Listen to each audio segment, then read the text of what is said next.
المرسلين سيدنا محمد وعلى آله وصحابه أجمعين. اللهم صل على سيدنا محمد وعلى آل سيدنا محمد كما صليت على إبراهيم وعلى آل إبراهيم في العالمين إنك حميد مجيد. أعوذ بالله من الشيطان الرجيم. بسم الله الرحمن الرحيم. يا أيها الذين آمنوا لا تكونوا كالذين آذوا موسى. يا أيها الذين آمنوا لا تكونوا كالذين آذوا موسى فبرأه الله مما قالوا وكان عند الله وجيها. قال المؤلف والمفسر رحمه الله تعالى: أدام النفع بعلومه وعلومكم في الدارين آمين. إلى أن قال: وقال ابن أبي حاتم حدثنا أبي قال حدثنا سعيد بن سليمان قال حدثنا عباد بن الأوام عن سفيان بن حسين عن الحكم عن سعيد بن جبير عن ابن عباس عن علي بن أبي طالب رضي الله تعالى عنهم في قوله تعالى: فبرأه الله مما قالوا. قال: صعد موسى وهارون الجبل فمات هارون عليه السلام. فقال بنو إسرائيل لموسى عليه السلام: أنت قتلته، كان ألين لنا منك وأشد حياء. فآذوا من ذلك فأمر الله الملائكة وحملته فمروا به على مجالس بني إسرائيل وتكلمت بموته، فما عرف موضع قبره إلا الرخم، وإن الله جعله أصم أبكم. وهكذا رواه ابن جرير عن علي بن موسى الطوسي عن عباد بن الأوام. ثم قال: وجائز أن يكون هذا هو المراد بالأذى، وجائز أن يكون الأول هو المراد، فلا قول أولى من قول الله عز وجل. قلت: يحتمل أن يكون الكل مرادا وأن يكون معه غيره، والله أعلم. اب مفسر رحمۃ اللہ علیہ ان آیات کی تفسیر میں ارشاد فرماتے ہیں کہ اللہ تبارک و تعالی نے جو قرآن پاک میں ارشاد فرمایا: فَبَرَّأَهُ اللَّهُ مِمَّا قَالُوا، اللہ تبارک و تعالی نے سیدنا موسیٰ علیہ السلام کی ان الزامات سے برات کی. تو ایک الزام تو پہلے آپ پڑھ چکے ہیں کہ بنو اسرائیل نے سیدنا موسیٰ علیہ السلام کے بدن پر الزام لگایا تھا کہ شاید آپ کو بیماری ہے، برس ہے یا آدر ہیں، اس لیے وہ ہمارے ساتھ غسل نہیں کرتے. حالانکہ اللہ کے پیغمبر تو حیا والے ہوتے ہیں، شرم والے ہوتے ہیں، ستیر ہوتے ہیں. تو اللہ تبارک و تعالیٰ نے حضرت موسیٰ علیہ السلام کی برات کی اور پتھر کپڑے لے کے دوڑا، اور قوم نے دیکھ لیا کہ موسیٰ علیہ السلام میں کوئی عیب نہیں، کیونکہ اللہ تبارک و تعالیٰ جس کو بھی نبی بناتے ہیں وہ ہر لحاظ سے الحمدللہ اس میں عیب نہیں ہوتا، اس میں کوئی نقص نہیں ہوتا، حسب کے اعتبار سے، نسب کے اعتبار سے، جسم و جان کے اعتبار سے، قوات ملکیہ کے اعتبار سے، قوات روحانیہ کے اعتبار سے، ہر لحاظ سے پیغمبر ایک عظیم شخصیت ہے. تو ایک الزام تو یہ تھا. ایک دوسرا واقعہ بھی آتا ہے کہ ایک دفعہ سیدنا موسیٰ علیہ السلام اور ہارون علیہ السلام کسی پہاڑ پہ تشریف لے گئے. وہاں پر اللہ کی شان یہ ہے کہ ہارون علیہ السلام پہ موت آ گئی تو موسیٰ علیہ السلام نے ان کو دفن فرمایا اور واپس آ گئے۔ جب واپس آئے تو بنی اسرائیل نے الزام لگا دیا موسیٰ علیہ السلام پہ کہ تم نے حضرت ہارون کو قتل کر دیا، کیونکہ حضرت ہارون علیہ السلام ہمارے ساتھ نرم تھے، ہمارے ساتھ مہربانی کرتے تھے، ہماری باتیں برداشت کرتے تھے، تو آپ نے ان کو قتل کر دیا ہے، تو یہ قتل کا الزام لگایا۔ تو اس کے بعد اللہ تبارک و تعالی نے یعنی فرشتوں کو حکم دیا کہ وہ حضرت ہارون علیہ السلام کی لاش کو اٹھا کے لے آئیں اور مجالس سے بنی اسرائیل پہ گزریں، اور اس کے بعد وہ بتلائیں کہ ان کی اپنی موت ہے کہ حضرت موسیٰ علیہ السلام نے ان کو قتل نہیں کیا۔ اور بعض روایات میں یہ بھی آتا ہے کہ اللہ تبارک و تعالیٰ کے پیغمبر سیدنا موسیٰ علیہ السلام ان بنی اسرائیل کو لے کے حضرت ہارون کی قبر پہ آئے اور اللہ تبارک و تعالیٰ سے درخواست کی، تو سیدنا ہارون علیہ السلام اپنی قبر سے کھڑے ہوئے اور انہوں نے فرمایا کہ بنی اسرائیل ما قتلنی موسیٰ، مجھے موسیٰ علیہ السلام نے قتل نہیں کیا، میں تو اپنی طبیعی موت سے مجھے موت آئی ہے۔ تو اللہ نے حضرت موسیٰ علیہ السلام کی برات فرمائی۔ تو اب مفسر رحمت اللہ علیہ فرماتی ہیں کہ یہ دو واقعات آ گئے، ایک پہلا واقعہ کہ آپ کے بدن پر الزام لگایا گیا، ایک دوسرا واقعہ کہ آپ پر قتل کا الزام لگایا گیا۔ مفسر فرماتے ہیں کہ اصل بات تو وہ ہے جو اللہ نے فرمائی ہے کہ آذوا موسیٰ علیہ السلام کو ایذا پہنچائی، فبرأہ اللہ مما قالوا، اللہ نے کسی واقعہ کی خاص تاکید نہیں فرمائی۔ تو ہو سکتا ہے یہ بھی ہو، یہ بھی ہو، آپ کے جسد پر بھی اعتراض کیا اور آپ پر قتل کا بھی الزام لگا، اس کے علاوہ بھی تکلیفیں پہنچائیں۔ تو اس لیے اللہ نے قرآن میں فرمایا کہ ایمان والو، تم لوگ ایسا عمل اختیار نہ کرنا جیسا موسیٰ علیہ السلام کی قوم نے کیا تھا اور موسیٰ علیہ السلام پہ عیب لگائے تھے۔ فبرأہ اللہ مما قالوا وکان عند اللہ وجیہا، اس لیے فرماتے ہیں کہ موسیٰ علیہ السلام اور ہارون علیہ السلام پہاڑ پہ تشریف لے گئے۔ فمات ہارون علیہ السلام وقال بنو اسرائیل نے سیدنا موسیٰ علیہ السلام پہ الزام لگا دیا، انت قتلتہ، تم نے قتل کیا ہے۔ کان علی منا واشد حیاء، حضرت ہارون ہمارے ساتھ بڑے نرم تھے اور حضرت ہارون علیہ السلام کثیر الحیا تھے۔ فآذوہ من ذلک، یعنی ایذا پہنچائی کہ پیغمبر کا قتل اور بھائی کا قتل، اتنا بڑا الزام۔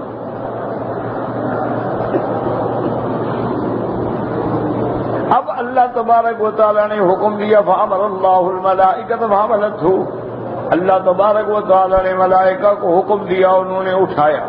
فمروا بہ الی مجالس بنی اسرائیل فتکلمت بموتہ، ہر مجلس پہ آئے اور حضرت موسیٰ علیہ السلام کی موت کے بارے میں بات کی کہ یہ طبیعی موت ہے۔ اس کے بعد فرماتے ہیں فما عرف موضع قبرہ الا الرخم، پھر اللہ تبارک و تعالیٰ نے حضرت ہارون علیہ السلام کی قبر کو بھی پوشیدہ رکھا، اس قبر کو بھی کوئی نہیں جانتا تھا مگر ایک آدمی تھا جس کا نام رخم تھا۔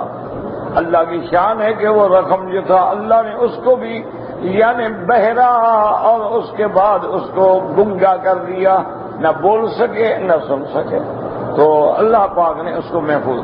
حقد رواہ ابن جریر۔ اب مفسر فرماتی ہیں وجائز ان یکون ھذا ھو المراد بالعذاب، ہو سکتا ہے کہ عذاب سے مراد یہ قصہ ہو۔ وجائز ان یکون الاول، ہو سکتا ہے کہ وہ پہلا قصہ ہو۔ فلا قول اولا من قول اللہ عز وجل، اللہ کے فرمان سے کسی کا قول اولا نہیں ہو سکتا۔ اللہ پاک نے فرمایا کالذین آذوا موسیٰ فبرأہ اللہ مما قالوا وکان عند اللہ وجیہا۔ اللہ نے تعیین نہیں فرمائی، عام ذکر فرما دیا کہ انہوں نے حضرت موسیٰ علیہ السلام کو ایذا پہنچائی. کوئی ایک ایذا تو نہیں ہے نا جو بنی اسرائیل نے پہنچائی. ہر دور میں یاد رکھیں کہ سب سے بڑے امتحان پیغمبروں پہ آتے ہیں، اور پیغمبروں کے بعد جیسے جیسے شان بڑا ہوتا ہے امتحان بھی بڑا. آج اس دور میں بھی آپ دیکھ لیں، جو بندہ جتنا بڑا ایماندار ہے اتنی بڑی مصیبتوں میں ہے، اور جو فاسق ہیں، فاجر ہیں، آوارہ ہیں، بے دین ہیں، منکرین نماز ہیں، منکرین زکوٰۃ ہیں، زبانی کلامی حد تک کلمہ پڑھنے والے، ان کو کوئی تکلیف نہیں، بڑے بدے نہیں. تو یہ ہر دور میں ہوتا ہے. سیدنا موسیٰ علیہ السلام پہ ایک تو الزام لگایا گیا کہ آپ کے بدن میں عیب ہے. اسی طرح آپ پہ ہارون علیہ السلام کی قتل کا الزام لگایا، ایذا پہنچائی. اور اس سے بڑی ایذا کیا ہو سکتی ہے کہ موسیٰ علیہ السلام جب طور پہ تشریف لے گئے، واپس آئے تو قوم جو ہے ایک بچڑے کی عبادت کر رہی. اس سے بڑی ایذا کیا ہوتی ہے؟ اللہ کے پیغمبر کے لیے کہ میں نے توحید سمجھائی، ایمان لے آئے، معجزات دیکھے، ایک بچڑے نے آواز دی کہ اس کو خدا بنا کے اس کے پیچھے دوڑ پڑے. تو یہ بھی ایذا. اسی طرح جب حضرت موسیٰ علیہ السلام بنو اسرائیل کو لے کے تشریف لا رہے تھے، راستے میں دریا آ گیا تو قوم نے کہا ہم کیا کریں، آگے دریا ہے، پیچھے فرعون ہے. اللہ کے حکم سے پانی میں راستے میں نے کہا نہیں یہ ہم تو نہیں جاتے، پتہ نہیں ہم جو جائیں پتہ نہیں ادھر والے ڈوب گئے، بچ گئے، کیسے ہوگا. یہ تو باقاعدہ سڑکیں بنے، درمیان میں جالیاں ہوں، ہم دیکھتے جائیں ایک دوسرے کو. یہ بھی ایذا ہے. اسی طرح موسیٰ علیہ السلام نے جب ان کو کہا کہ اللہ کا حکم ہے کہ مسجد اقصیٰ میں ہم نے داخل ہونا ہے، جہاد کرنا ہے، انہوں نے کہا نہیں جی ہم تو نہیں جاتے جہاد میں، وہاں تو بڑی جنگجو اور لڑاکا قوم ہے، ہم نہیں جاتے. فَاذْهَبْ أَنْتَ وَرَبُّكَ فَقَاتِلَا، تم جانو تمہارا خدا جانے، ہم تو یہیں بیٹھے ہیں. یہ بھی ایذا ہے. تو اس لیے ہمیشہ یاد رکھیں کہ اللہ کے انبیاء کو ہر قسم کی ایذا پہنچائی گئی، اور سب سے زیادہ ایذا جو ہے وہ میرے آقا سیدنا محمد مصطفیٰ صلی اللہ علیہ وسلم کو پہنچائی گئی. اسی لیے حضور فرماتے ہیں انی اوذیت فی سبیل اللہ ما لم یؤذ نبی قبلی قط.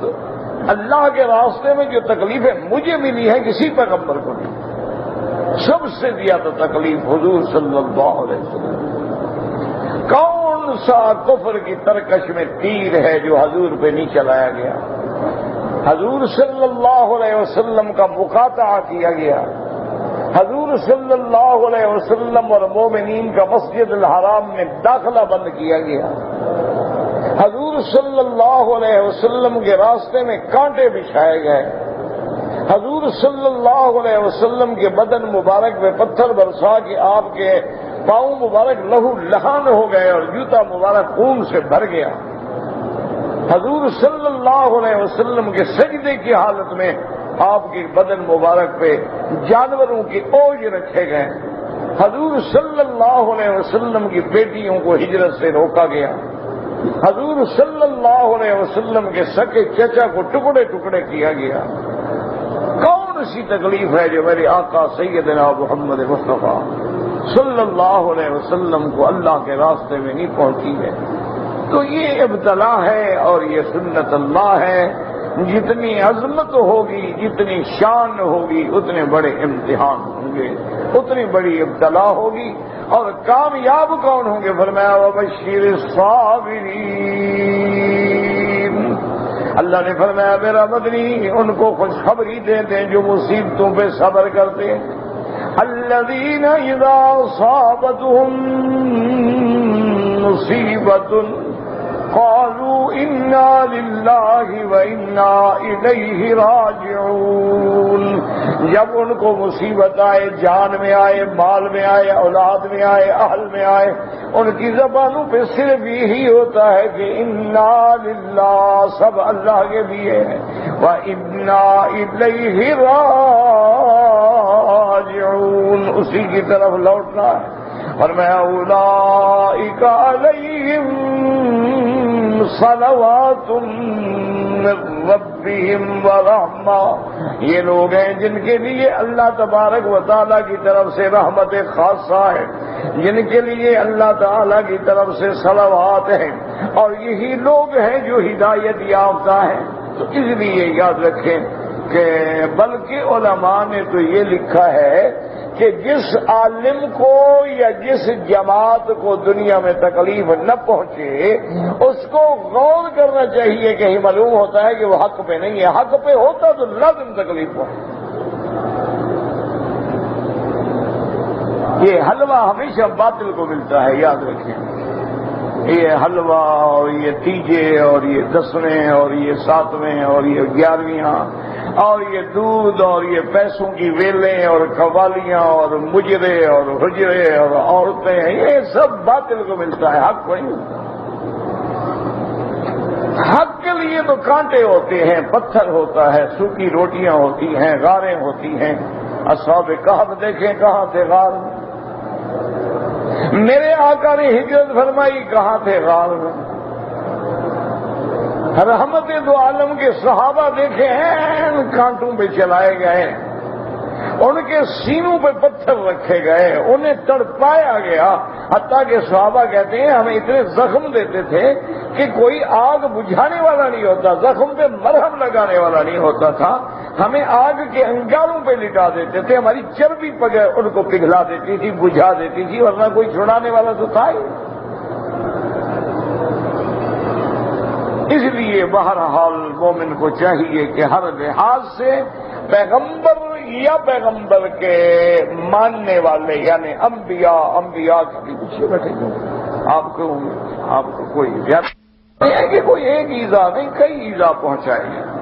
وقال الامام محمد حدثنا ابو معاویہ قال حدثنا الاعمش عن شقیق بن عبد الله قال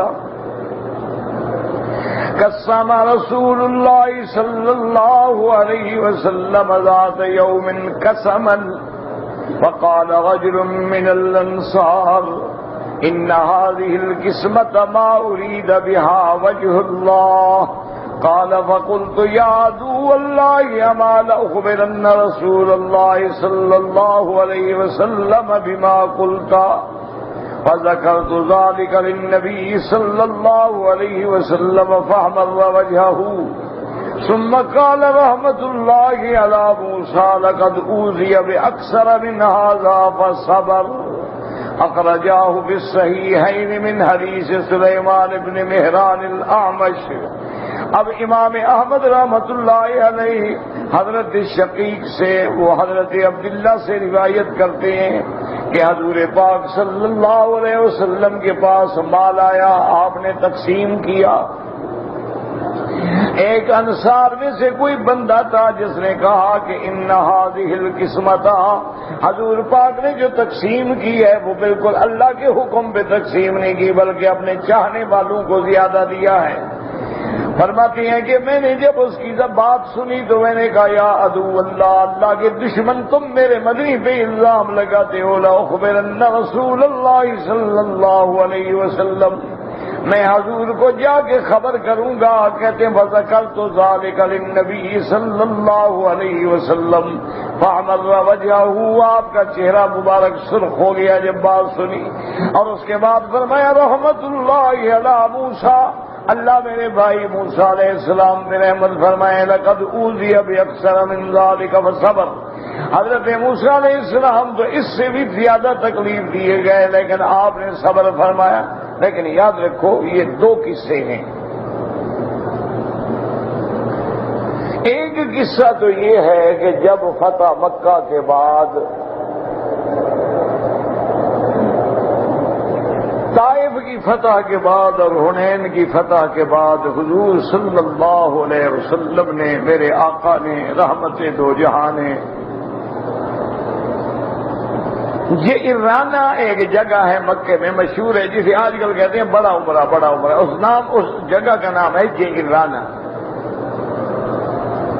وہاں حضور صلی اللہ علیہ وسلم نے قیام فرمایا، صحابہ، انصار، مہاجرین، تمام فوج کے ساتھ، اور وہی حضور نے مال غنیمت کی تقسیم کی۔ اور اللہ کی شان ہے کہ اس جنگ میں بڑا مال ملا۔ تو حضور صلی اللہ علیہ وسلم نے مکے کے جو سردار مسلمان ہوئے تھے نا، جیسے ابو سفیان مسلمان ہوئے، معاویہ مسلمان ہوئے، بڑے بڑے لوگ مسلمان ہوئے، تو حضور نے ان کو 100 اونٹ بھی دے دیے۔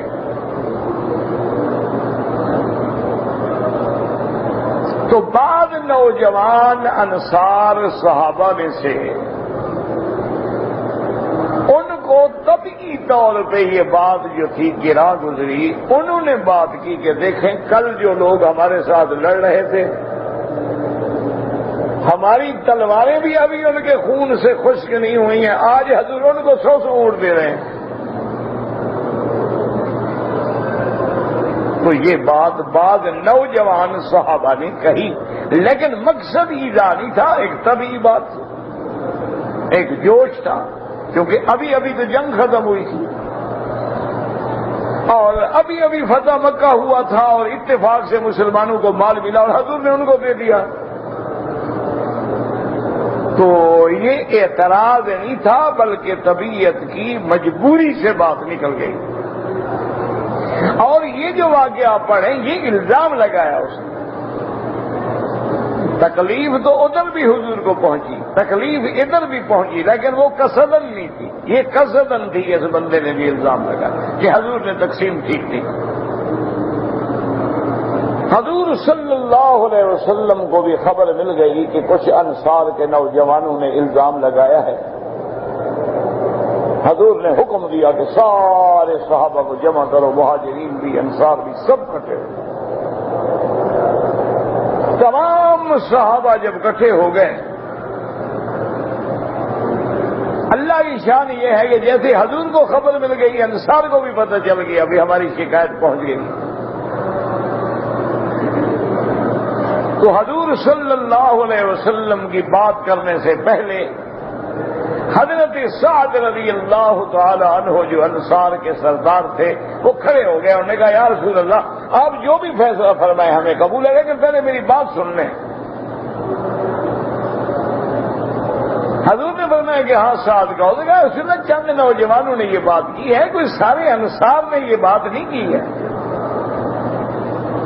یہ بات ہوئی ہے، لیکن چند نوجوان بچے تھے جذبات میں آگے بات کہہ بیٹھے، سارے انصار نے یہ بات نہیں کی، آپ جو بھی سزا دیں ہمیں قبول ہے۔ حضور صلی اللہ علیہ وسلم کھڑے ہوئے، آپ نے خطبہ پڑھا اور اس کے بعد فرمایا کہ انصارو بات سنو، اصل بات یہ ہے کہ یہ مکے کے لوگ ہیں، یہ سردار ہیں، یہ قبیلہ قریش سے تعلق رکھتے ہیں، اور آج اللہ نے ان کو اسلام نصیب کیا ہے، تو میں نے ان کی عزت بڑھانے کے لیے ان کو زیادہ مال دیا ہے، مؤلفۃ القلوب ہیں، تاکہ ان کے دل میں اسلام جم جائے، یہ نہ سمجھیں کہ اسلام میں آنے کے بعد ہم تو غریب ہو گئے، ہم تو رول گئے۔ یہ تالیف قلب ہے، آپ جب کسی بڑے کو عزت دیں گے تو وہ بھی آپ کو عزت دے گا۔ میں نے تو اس لیے دیا کہ یہ ابھی ابھی اسلام میں آئے ہیں، یہی وجہ تھی نا کہ ابو سفیان حضور کے چاچا ہیں۔ جب حضرت عباس ان کو لے کے آئے اور ابو سفیان نے کلمہ پڑھ لیا، تو حضرت عباس نے علیحدہ آ کے کہا، حضور ابو سفیان آپ کا صرف چاچا نہیں ہے، مکے کا سردار بھی تو ہے نا۔ حضور یہ سرزمین حجاز کا سردار بھی ہے، ایک بڑا قداور انسان ہے، آج مسلمان ہو گیا، آپ اس کی شان بڑھائیں، آپ اس کو عزت دیں، آپ عزت دیں گے وہ خوش ہوگا۔ تو حضور نے فوراً اعلان کر دیا کہ من دخل المسجد الحرام فلہ امان، جو کافر مسجد الحرام میں داخل ہو جائے اس پہ حملہ نہ کرو، من دخل دار ابی سفیان، جو ابی سفیان کے گھر میں داخل ہو جائے اس پہ بھی حملہ نہ کرو۔ ابو سفیان کی شان بلند ہو گئی. نے کہا اللہ کے نبی نے تو میرے گھر کو مسجد کا درجہ دے دیا کہ جو مسجد حرام میں جائے اس کو بھی قتل نہ کرو, ابو سفیان کے گھر میں بھی جائے تو میرا تو نام بلند ہو گیا. ابو سفیان خوش ہو گیا. یہ تو فطری بات ہے. تو اس لیے حکم ہے کہ اکرم الناس منازلہم, ہر بندے کو اس کے مرتبے اور مقام کے مطابق بات کرو. یہ نہیں ہے کہ ہر کسی کو ایک ہی لکڑی سے ہانک دو. حضور نے فرمایا کہ انصاری ہو مدینے والوں بات سنو, میں نے تو یہ اس لیے دیا ہے ایک. اور دوسری بات آپ نے کیسی بڑی عجیب بات کی, آپ نے فرمایا اما ترضا یا اہل الانصار, انصار والوں مدینے والوں کیا تم اس بات میں راضی نہیں ہو کہ مکے والے لوٹ جائیں تو اونٹ ساتھ لے جائیں اور مدینے والے محمد کو ساتھ لے جائیں؟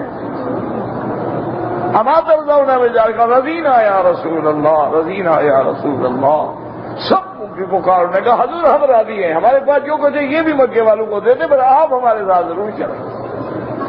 صلی اللہ علیہ وعلا آلہ واصحابہ وسلم تسلیما کثیرا کثیرا. تو اس لیے ہمیشہ یاد رکھیں کہ کبھی ایذا بلا ارادہ بھی پہنچ جاتی ہے, یعنی بندے کا مقصد نہیں ہوتا ایذا پہنچانے کا, اور کبھی جو ہے وہ آمدن ایذا ہے. آمدن ایذا اگر نبی کو پہنچائی جائے تو کفر ہے, اور اگر کسی مومن کو پہنچائی جائے تو بہت بڑا گناہ ہے, کبائر میں سے ہے, اور وہ ایذا پہنچانے والوں پر اللہ کی لعنت آ جاتی ہے. والذین یؤذون المؤمنین والمؤمنات بغیر مکتسبوا, کوئی کسی پہ زنا کی تہمت لگائے, یہ ضروری نہیں ہوتا کہ عورت پہ لگائے, عورت پہ لگائے یا مرد پہ لگائے, اللہ کی اس سے لعنت ہے کہ تم نے ایک مومن پہ اتنی بڑی تہمت لگا دی. تو اس لیے اللہ نے فرمایا مطلق کہ لا تکونوا کالذین آذوا موسیٰ فبرأہ اللہ مما قالوا, فبرأہ اللہ مما قالوا وکان عند اللہ وجیہا. طریق اخری قال الامام احمد حدثنا حجاج سمعت اسرائیل بن یونس الولید بن ابی ہشام مولا حمدان عن زید بن زائد عن عبد اللہ بن مسعود رضی اللہ تعالی عنہ قال قال رسول اللہ صلی اللہ علیہ وسلم لاصحابہ لا يبلغني أحد من أحد من أصحابي شيئا فإني أحب أن أخرج إليكم وأنا سليم الصدر. حضور پاک نے فرمایا, حضرت عبداللہ ابن مسعود رضی اللہ تعالیٰ عنہ سے روایت ہے, میرے آقا رحمت دو عالم سیدنا محمد مصطفیٰ صلی اللہ علیہ وسلم نے اپنے صحابہ سے فرمایا کہ خیال رکھا کرو کوئی صحابی کسی صحابی کے بارے میں مجھے بات نہ کیا کرے.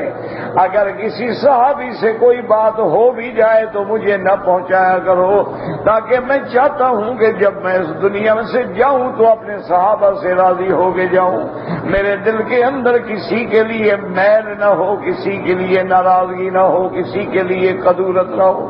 فأتى رسول اللہ صلی اللہ علیہ وسلم مالا فقسمه, حضور کے پاس مال آیا, آپ نے تقسیم کی.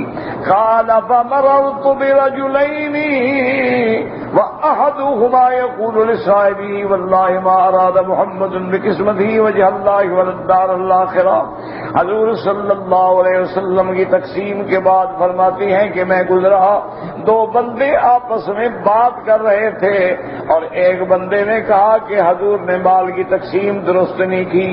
قال فثبتا حتى سمعت حتى سمعت ما قال, میں ٹھہر گیا, میں نے سنا کیا کہہ رہے ہیں. ثم اتيت رسول اللہ صلی اللہ علیہ وسلم فقلت, اور پھر میں نے حضور کو آ کے بھی خبر دے دی, یا رسول اللہ انک قلت لنا, آپ نے تو ہمیں فرما دیا ہے کہ ہم آپ کو بات نہ پہنچائیں, لیکن میں صبر نہیں کر سکا, مجبور ہو گیا ہوں. آپ نے تو فرمایا لا یبلغنی احد من اصحابی شیئا وانی مررت بفلان وفلان وهما یقولان کذا وکذا. میں فلاں بندے پہ گزرا تو وہ یہ باتیں کر رہے تھے. فامر وجه رسول اللہ صلی اللہ علیہ وسلم, حضور کا چہرہ مبارک غصے سے سرخ ہو گیا. وشق علیہ, اور حضور کو یہ بات ناگوار گزری. ثم قالت دعنا منك لقد اوذي موسى باكثر من هذا فصبر. آپ نے فرمایا اچھا چھوڑو ان باتوں کو. حضرت موسیٰ علیہ السلام کو بھی قوم نے بڑی تکلیف پہنچائی ہے. قوم نے قدم قدم پہ موسیٰ علیہ السلام کو تکلیف پہنچائی. اللہ نے موسیٰ علیہ السلام کو معجزات دیے, آیات دی, بینات دیے, خبریں کے آداب, لیکن قوم ایسی ظالم تھی کہ جب حضرت موسیٰ علیہ السلام دریا سے نکلے, قوم نے دیکھا کہ بعض لوگ جو ہیں بتوں کی پوجا کر رہے ہیں. کہنے لگے اجعل لنا الہا کما لہم آلہہ. حضرت موسیٰ سے کہنے لگے مہربانی کرو ہمیں بھی ایسے خدا بنا دو جیسے ان کا خدا ہے. آپ غصے میں آئے, فرمایا انکم قوم تجہلون, بھی بڑی جاہل قوم ہو. اتنے معجزے دیکھنے کے بعد بھی ابھی بت پرستی کا دماغ سے خیال نہیں نکلا ہے. اب فرماتے ہیں وقت رواہ ابو داؤد بالادب محمد بن یحیی الزہری محمد بن یوسف الفریابی اسرائیل عن الولید بن ابی ہشام به مختصرا لا يبلغني احد ان اذن شيئا اني احب ان اخرج الیکم وانا سلیم الصدر. حضور نے فرمایا مجھے بات نہ پہنچائی کرو, میں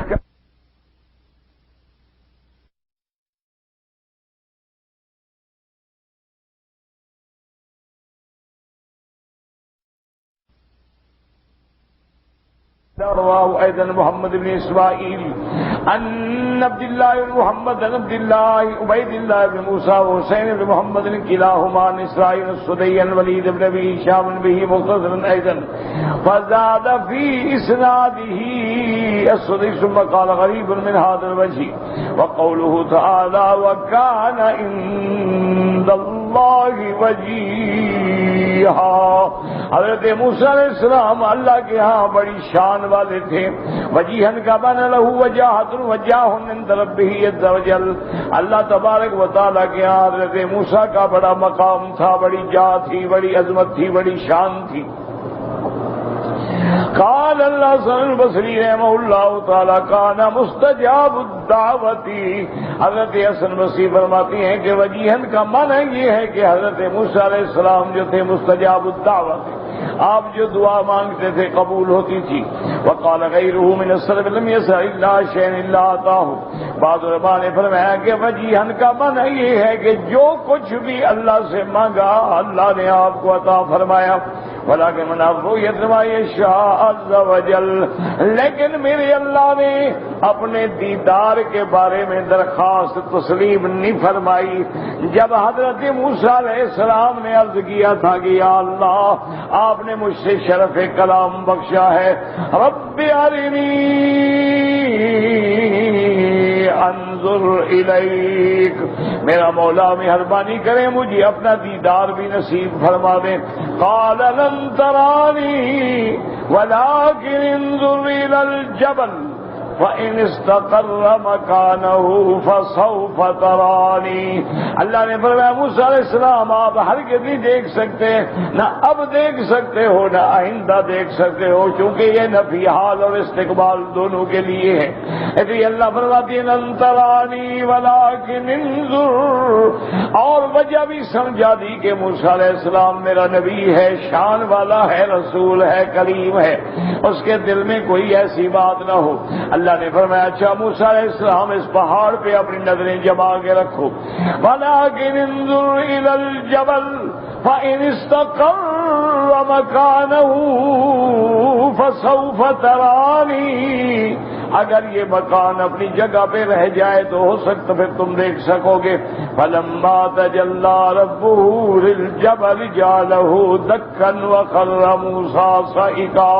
اللہ نے جب اپنی تجلی ڈالی اور تجلی پہاڑ پہ آئی تو پہاڑ ریزہ ریزہ ہو گیا, موسیٰ علیہ السلام بے ہوش ہو کے گر گئے. اللہ نے فرمایا موسیٰ علیہ السلام نے کہا اللہ میری توبہ ہے, بس میں پھر نہیں کہوں گا. فَلَمَّا أَفَاقَ قَالَ سُبْحَانَكَ تُبْتُ إِلَيْكَ. جب آپ ہوش میں آئے تو کہا مولا میری توبہ, میں پھر سوال نہیں کروں گا. لیکن یاد رکھو کہ اللہ کا دیدار دنیا میں کسی کو نہیں ہو سکتا. لیکن قیامت والے دن اللہ اپنی رحمت سے ہر مومن کو دیدار کروائیں گے۔ ایک مسئلہ اچھی طرح سمجھ لیں، حدیث مبارک میں آتا ہے کہ میرے آقا رحمت دو جہاں سیدنا محمد مصطفیٰ صلی اللہ علیہ وسلم 14ویں کی رات تھی، 14ویں کا چاند کھلا تھا، حضور تشریف فرما تھے۔ آپ نے صحابہ سے پوچھا حل تضامون فی رؤیتہ، 14ویں کے چاند میں دیکھنے میں بھی کوئی شبہ ہوتا ہے؟ میں کہا یا حضرت 14ویں کے چاند میں کیا شبہ ہے؟ پہلی کے چاند میں تو شبہ ہوتا ہے، کسی کو نظر آیا کسی کو نہ آیا، لیکن جب چاند بدر کامل بن جائے، جب چاند ہلال کے بجائے بدر بن جائے تو اب کیا شبہ ہو سکتا ہے؟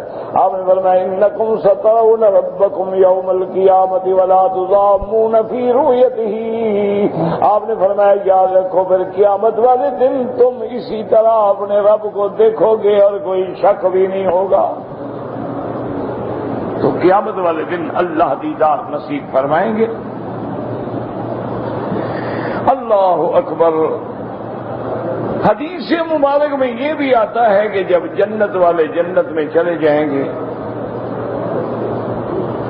اللہ پاک اہل جنت سے فرمائیں گے کہ جنت والوں مانگو، کیا مانگتے ہو؟ انہوں نے کہا اللہ کون سی چیز ہے جو آپ نے نہیں دی؟ کون سی نعمت ہے جو آپ نے نہیں دی کہ ہم مانگیں؟ اللہ فرمائیں گے میرے بندو آج میں تمہیں وہ چیز دیتا ہوں جو کبھی نہیں ملی۔ تو اب مومن حیران ہوں گے کہ وہ کون سی چیز باقی بچ گئی۔ حدیث میں آتا ہے بھائی اکشف سبحانہ، اللہ پھر اپنے حجاب ہٹا دیں گے۔ جب وہ پردے ہٹیں گے تو ہر مومن کو زیارت نصیب ہوگی، اور پھر مومن پکار اٹھیں گے کہ واقعی مولا اس جیسی نعمت تو کبھی نہیں ملی۔ تو یاد رکھیں کہ قیامت میں دیدار ہوگا، لیکن دنیا میں دیدار نہیں ہو سکتا ہے۔ اس کی وجہ یہ ہے کہ اللہ کی ذات باقی ہے اور بندہ فانی ہے، تو فانی باقی کو کیسے دیکھے؟ اب مرنے کے بعد جب اللہ ہمیں دوبارہ زندہ کریں گے تو ہماری بھی زندگی باقی رہنے والی ہوگی نا، ہمیشہ رہنے والی ہوگی۔ اس کے بعد تو موت ہے نہیں، اس کے بعد تو فنا ہے نہیں۔ تو اس لیے پھر اللہ دیکھنے کی طاقت بھی دیں گے اور دیکھنے کی اجازت بھی دیں گے، ورنہ دنیا کے اندر کسی کی طاقت نہیں۔ اور اسی طرح یاد رکھیں کہ اللہ کے جو نورانی حجابات ہیں، یعنی آپ دیکھیں نا کہ مثلا سورج اپنی آب تاب میں کھڑا ہو تو بندہ نہیں دیکھ سکتا ہے، تو یہ تو ایک مادی شے ہے، اللہ کے نور کے سامنے کس کی طاقت ہے کہ دیکھ سکے؟ ایک بات یہ سمجھ لیں، اور یہی ایک مسئلہ سمجھ لیں کہ میرے آقا محبوب دو عالم، رحمت دو عالم، رحمت مجسم سیدنا محمد مصطفیٰ صلی اللہ علیہ وسلم کے بارے میں صحابہ میں اختلاف ہے کہ حضور نے بھی دیکھا اللہ کو یا نہیں دیکھا۔ مسئلہ سمجھیں کہ بھئی ہر بندے کو تو زیارت اللہ کی ہو ہی نہیں سکتی، لیکن کیا حضور صلی اللہ علیہ وسلم کو زیارت ہوئی ہے یا نہیں ہوئی؟ اس میں صحابہ کا اختلاف ہے۔ بی بی عائشہ ان لوگوں میں ہیں جو فرماتی ہیں کہ رؤیت نہیں ہوگی، اس لیے بی بی عائشہ تو غصے میں آ جاتی، کوئی بات کہتا فرماتی کذب، جھوٹ بولتا ہے۔ انہوں نے فرمایا اللہ کو کیسے دیکھ سکتے ہیں، اللہ کی رؤیت نہیں۔ لیکن جمہور صحابہ یہ کہتے ہیں کہ حضور پاک نے اللہ کا دیدار کیا ہے، اور یہی مسلک ہے اہل سنت کا کہ اللہ کا دیدار حضور کو نصیب ہوا ہے۔ اب جو کہتے ہیں کہ رؤیت نہیں ہو سکتی وہ قرآن کی دلیل پکڑتے ہیں کہ لا تدرکہ الابصار، کہ اس کو کوئی آنکھ جو ہے احاطہ نہیں کر سکتی۔ تو جب قرآن کہتا ہے کہ نہیں کر سکتی تو پھر دیکھا کیسے؟ لیکن جمہور صحابہ اہل سنت والجماعت سلفن و خلفن یہ کہتے ہیں کہ دیدار ہوا ہے۔ اس آیت کا تعلق ہے دنیا سے کہ دنیا میں رہتے ہوئے کوئی بندہ خدا کو نہیں دیکھ سکتا۔ حضور کو جو رؤیت ہوئی ہے وہ تو آسمانوں پہ ہوئی ہے، معراج والی رات زمین پہ تو ہوئی نہیں ہے، تو وہ تو اس آیت کے مخالف نہیں ہے۔ تو وہ جو رؤیت ہے، اسی لیے بعض صحابہ فرماتے ہیں کہ ان اللہ اصطفیٰ موسیٰ لکلامہ و ابراہیم لخلتہ و محمد لرؤیتہ علیہم الصلوات والتسلیم۔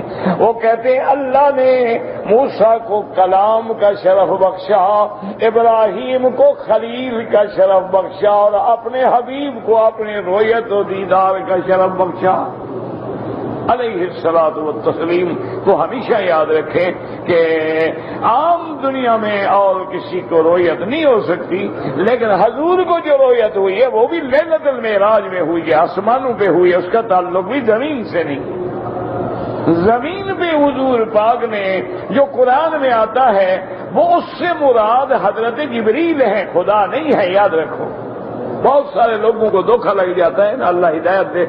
اچھا، بعض کو دھوکہ لگ جاتا ہے اور بعض بیچارے محبت میں آ کے قوالوں کے اور ذاکروں کے اور بدعتی مولویوں کے مارے ہوئے لوگ ہوتے ہیں بیچارے، وہ غریب کدھر جائیں، وہ تو ایسا ثابت کرتے ہیں نا کہ نہیں نہیں جناب، حضور کو تو اللہ نے کہا جوتے بھی نہ اتارو، عرش پہ آ جاؤ۔ لا حول ولا قوت الا باللہ، انا للہ و انا الیہ راجعون، یعنی حضور جوتوں کے ساتھ عرش پہ تشریف لے گئے۔ یہ محبت ہے یا گستاخی ہے؟ اچھا، بعض لوگ جو ہیں انہوں نے تو کمال ہی کر دیا، انہوں نے کہا جناب کیا پوچھتے ہو، یہ تو راز ہیں، مولویوں کو کیا پتہ ہے، وہابیوں کو کیا پتہ ہے، ان کی زندگی تو قرآن حدیث پڑھتے گزر گئی، ان کو اندر کا تو پتہ ہے ہی نہیں نا۔ وہ تو اوپر بھی آپ تھا، نیچے بھی آپ تھا، اوپر خدا تھا، مدینے میں آ کے مصطفیٰ ہو گیا۔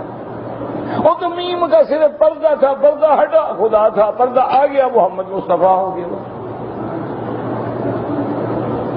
یعنی یہ یہودیوں سے بھی بڑھ گئے۔ یہودیوں نے کہا اب عزیر خدا کا بیٹا ہے، نصارہ سے بھی بڑھ گئے۔ نصرانیوں نے کہا عیسیٰ خدا کا بیٹا ہے، نے کہا نہیں، خود محمد خدا ہے، جو مستوی تھا عرش پہ خدا ہو کر اتر پڑا ہے مدینے میں مصطفیٰ ہو کر۔ انا للہ و انا الیہ راجعون۔ دعا کرو اللہ ہدایت دے۔ کوئی دشمن تو نہیں ہے نا بھائی، ہمارے کوئی رقبہ ہمارا لیا ہوا ہے انہوں نے، بتا دعا کرو اللہ ان کی بھی ہدایت کے فیصلے کریں۔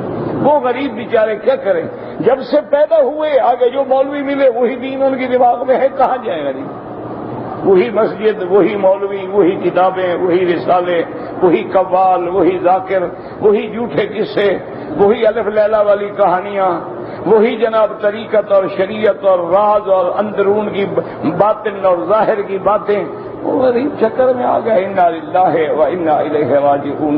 ورنہ یاد رکھیں، خدا ہے، وہ محمد مصطفیٰ ہے، وہ معبود ہے، یہ عابد ہے، یہ مانگنے والا ہے، وہ دینے والا ہے۔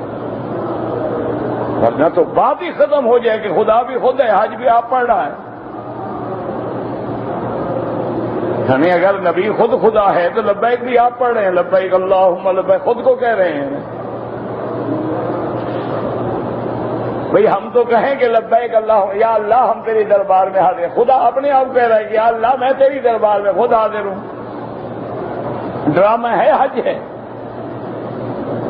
اگر نبی کو خدا مان لو تو پھر معراج تو ڈرامہ ہے، کس کا معراج ہوا پھر؟ معراج تب ہوگا کہ محمد ابن عبداللہ ہے، آمنہ کا لال ہے، قریش کا بیٹا ہے، بنو ہاشم کے خاندان میں پیدا ہوا ہے، اور پھر اللہ نے معراج کرایا۔ معراج تو تب ہوگا، یہ کو محبت ہے کہ نبی کو خدا بنا دو اور خدا کو چھٹی پہ بھیج دو اور اولیاء اللہ کو نبیوں سے بھی بڑھا دو۔ وہ ذاکر کہتے ہیں کہ امامت جو ہے نبوت سے بھی بڑھ کر ہے۔ وہ کہتے ہیں جب تک نبی بھی ہمارے امام علی کا کلمہ نہ پڑھے نبی نہیں بن سکتا۔ چلو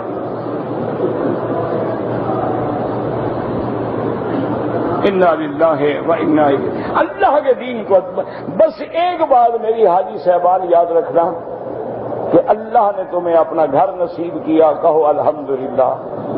اللہ مدینہ نصیب کرے، کہو الحمدللہ۔ کسی مولوی کے چکر میں نہ پڑنا، رات کو دن کو جب موقع ملے علیحدہ تنہائی میں 2 رکعت نماز پڑھ کے خدا کے آگے رونا اور کہنا اللہ اگر تو نے آنکھوں سے کعبہ دکھا دیا تو سچا عقیدہ بھی نصیب فرما دے۔ مانگو گے تو ملے گا نا، تم مانگو نہیں تو اللہ کو کیا ضرورت ہے، بھٹکتے رہو۔ ہمارے لوگ آتے ہیں ملتزم پہ کھڑے ہوتے ہیں، کہتے ہیں یا غوث تمہاری بڑی مہربانی تم نے مکے پہنچا دیا ہے، کھڑا کعبے میں ہے، پہنچایا غوث نے ہے۔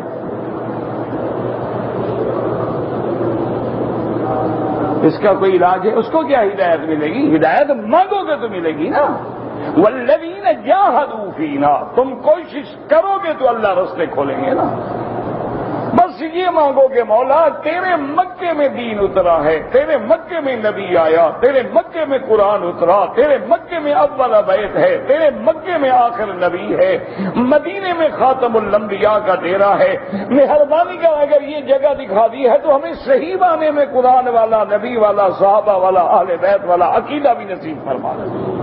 جب مانگو گے انشاءاللہ پردے ہٹ جائیں گے، بدعت کی ظلمات چھٹ جائیں گی اور توحید کا سورج چمک آئے گا۔ مانگ کے دیکھو تو صحیح۔ اگر تم ہی خود بدعات کے اندھیروں میں بھٹکنا چاہتے ہو تمہاری مرضی، پھر 1 لاکھ حج پڑھ لو، فائدہ دہلے کا بھی نہیں ہوتا۔ حج پڑھنے سے کوئی بندہ چھوٹ جاتا نا، ابو جہل جہنم نہ جاتا، اس نے بڑے حج پڑھے۔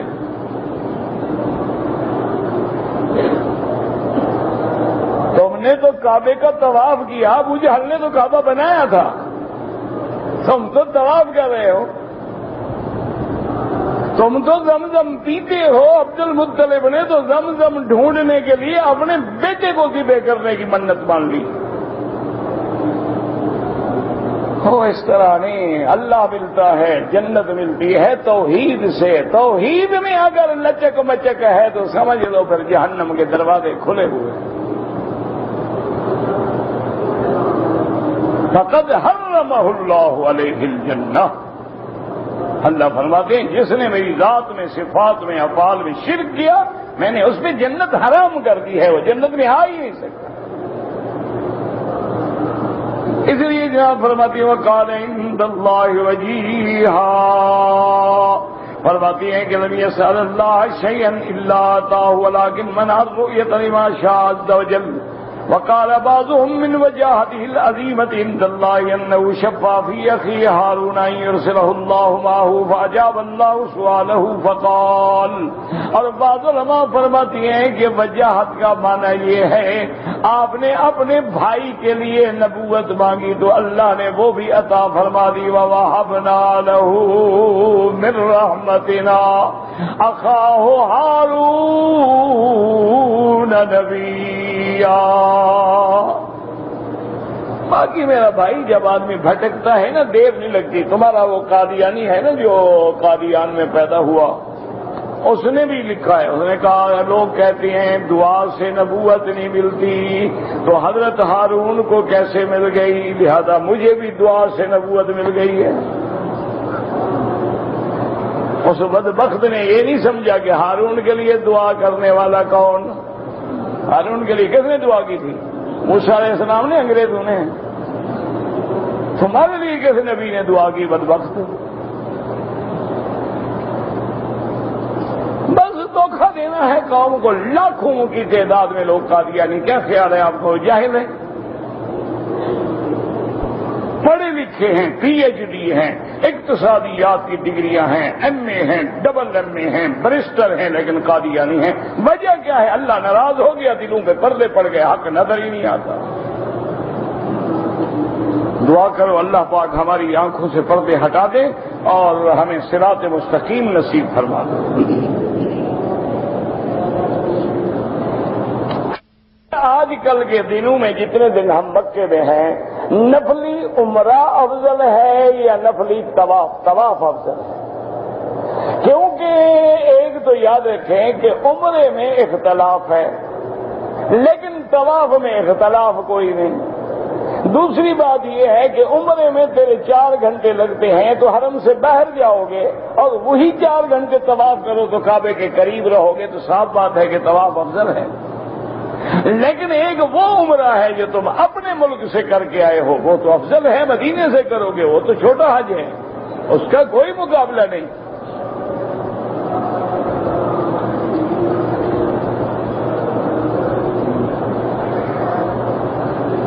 رکن یمانی پہ موقع ملے تو بسم اللہ اللہ اکبر ہاتھ لگانا ہے، بوسہ نہیں دینا، اور ہاتھ لگانے کا موقع نہ ملے تو اشارہ بھی نہیں کرنا ہے۔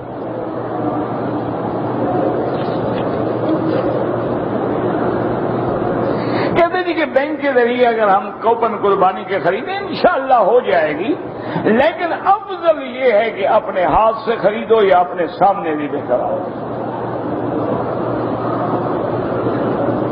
کہتے تھے کہ 8 اور 9 ذی الحج کی درمیانی رات میں اگر ہم عرفات چلے جائیں، دیکھو میرا بھائی سنت تو ہے کہ 9 کو جاؤ، سنت یہ ہے کہ 9 کی صبح کی نماز مینا میں پڑھو، نماز فجر پڑھنے کے بعد روانہ ہوں عرفات کے لیے، یہ ہے سنت۔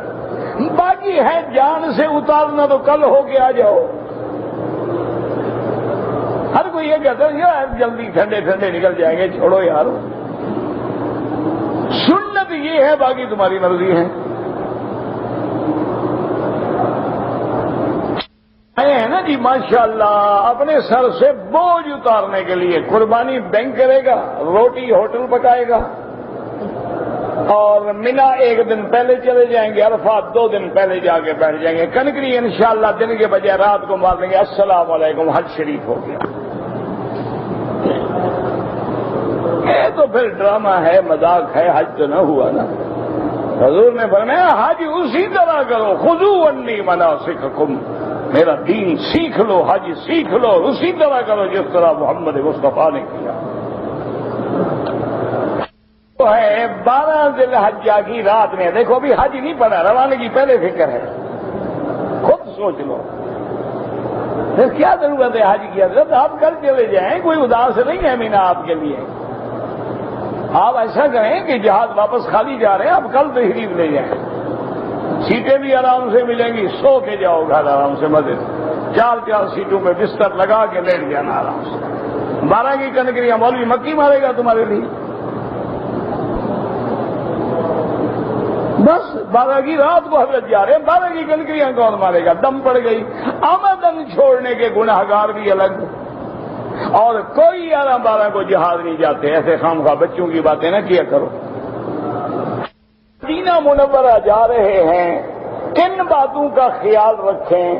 سب سے زیادہ سفر میں اٹھتے بیٹھتے چلتے پھرتے درود پڑھیں، جتنے دن مدینے میں رہیں درود کی کثرت کریں، قرآن کا ختم کریں، حرم میں ادب سے جائیں، پاک کپڑے پہنیں، خوشبو لگائیں، کسی کو ایذا نہ دیں، ادب کے ساتھ رہیں، ادب سے صلاۃ و سلام پڑھیں، اور ہر نماز جو ہے جماعت کے ساتھ ادا کرنے کی کوشش کریں، انشاءاللہ اللہ حاضری قبول فرمائیں گے۔ اور جو میرے بھائی نوجوان داڑھی مڈاتے ہیں نا، کم از کم یہ 8 دن ہی محمد کے شعر کا حیا کر لو۔ یہ دیکھو نا، لوگ فلموں میں ڈرامے نہیں کرتے، داڑھی رکھ لیتے ہیں، مڈا دیتے ہیں، اس طرح پھروا دیتے ہیں، پھر لمبے لمبے بال رکھ لیتے ہیں۔ تم بھی ڈرامہ کر لو، چلو کچھ تو شرم کرو، نبی کے روضے پہ جا رہے ہو، تو انگریز کی شکل بنا کے تو نہیں جاؤ۔ یہ فیصلہ کر لو کہ جب تک مکے مدینے میں ہوں داڑھی نہیں مڈاؤں گا، بعد میں بیوی کو راضی کر لینا، محمد ناراض ہوتے ہیں تو ہو جائیں، کیا فرق پڑتا ہے جانے کی، جب چہرے پہ سنت ہی نہ آئے۔ اگر تبدیل نہیں ہو سکتے ہو نا، پھر بہتر ہے کہ نہ ہو۔ تاکہ پاکستان گلی میں پھینکتا ہے، ایک جناب یہاں گندی نالی میں پھینکے، تو کیا خیال ہے کہ ہر جگہ قیامت میں گواہی دے گی کہ نہیں دے گی؟ باقی تمہاری مرضی ہے، تم نے کون سا مولویوں کی بات ماننی ہے۔ مرد عمرہ کریں ہو جاتے ہیں، ہاں بالکل ہو جاتا ہے۔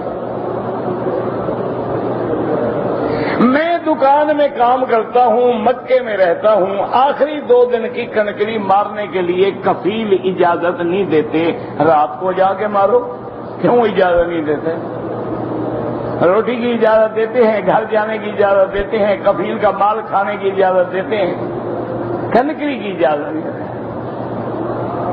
آپ جناب رات کو 1 بجے کون سا دکان کھلا ہوتا ہے؟ 1 بجے جا کنکری مار کے واپس آ جانا۔ یہاں رہتے ہو، تمہارے لیے تو مشکل ہی کوئی نہیں، پیدل جاؤ، آدھے گھنٹے میں پہنچو، کنکری مارو، واپس آ جاؤ۔ مشکل کیا ہے تمہارے لیے؟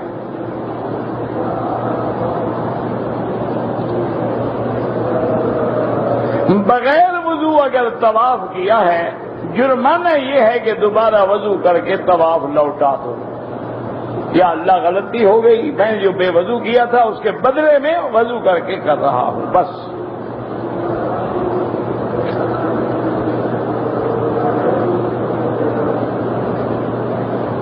بی بی نے طلاق دیا،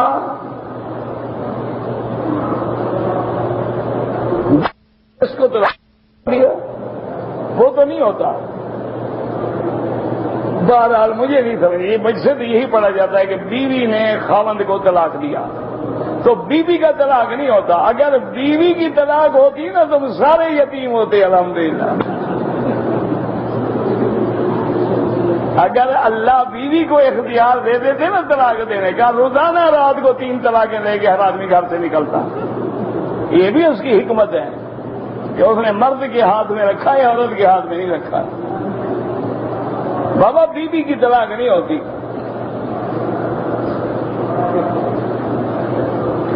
بعض لوگ کہتی ہیں کہ تم امام کے پیچھے فاتحہ نہیں پڑھتے۔ امام جو پڑھتا ہے، ہمیں امام پہ اعتبار ہے، اللہ کا شکر ہے۔ ہم ایسے بے اعتبار نہیں ہے کہ امام پہ اعتبار نہ کریں۔ اور پھر میرے نبی کی حدیث ہے، من کان لہ امام فقراءۃ الامام لہ قراءۃ، جس کا امام ہے امام کا پڑھنا مقتدی کا پڑھنا۔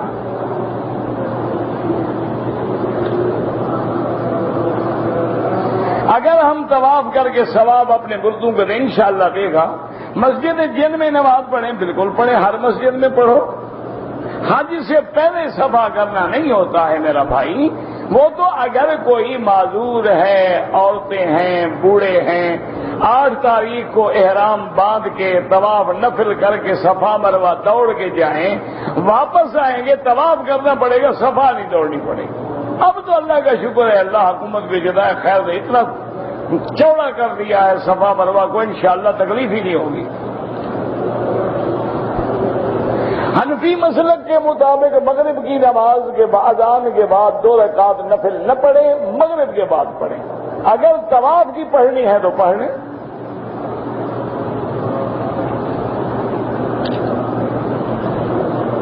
اسی طرح اگر حنفی مسلک پہ ہیں آپ تو فجر کے بعد طواف کی 2 رکعت بھی نہ پڑھیں جب تک سورج نہ نکلے، عصر کے بعد بھی نہ پڑھیں جب تک سورج نہ ڈوبے۔ باقی ائمہ کے نزدیک حرم میں گنجائش ہے۔ او یار یہ لڑائی کے کوئی مسئلے نہیں ہے، کسی نے پڑھ لیا تو کوئی کفر نہیں آ جاتا، اور نہیں پڑھا تو حدیث پہ عمل کر دیا۔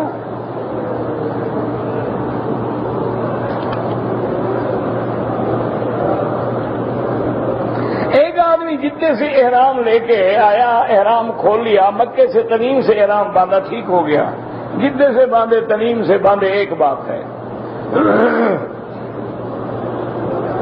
اگر میں اپنا حج کر لوں تو اپنے مرحوم والدین کہاں، تو والدہ کا حق زیادہ ہوتا ہے، پھر پہلے والدہ کا کرنا، بعد میں والد کا کرنا۔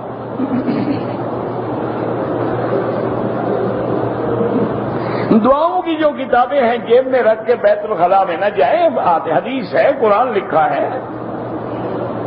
حرم کے اندر صدقے کا بہترین مصرف کیا ہے؟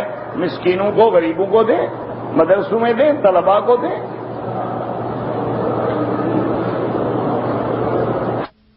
کعبے پہ نگاہ پڑ گئی، کوئی حرج نہیں۔ پینٹ شرٹ پہننا جو ہے اب تو غیر شرعی لباس نہیں رہا ہے، اب تو مسلمانوں میں بھی یہ عام ہو گیا، لیکن بہتر یہ ہے کہ کم از کم حرم میں نماز میں وہ لباس پہنے جو ساتر ہو، ایسا نہ ہو کہ بندے کا عضو نظر آ رہا ہو۔ اب تو لوگ وہ کھیلنے والا لباس پہن کے بھی حرم میں آ جاتے ہیں۔ اب تو بعض کاسٹیوم جو ہوتے ہیں نہانے کے لیے وہ پہن کے حرم میں پھر رہے ہیں، پینٹ پہن کے، شرٹ پہن ہے، کوئی بے ادبی۔ نے اشور حج میں عمرہ کیا ہے، پھر حج کرے تو ایک بکری دینی ہوگی۔ ہم نے مدینہ منورہ جانا ہے 25 ذی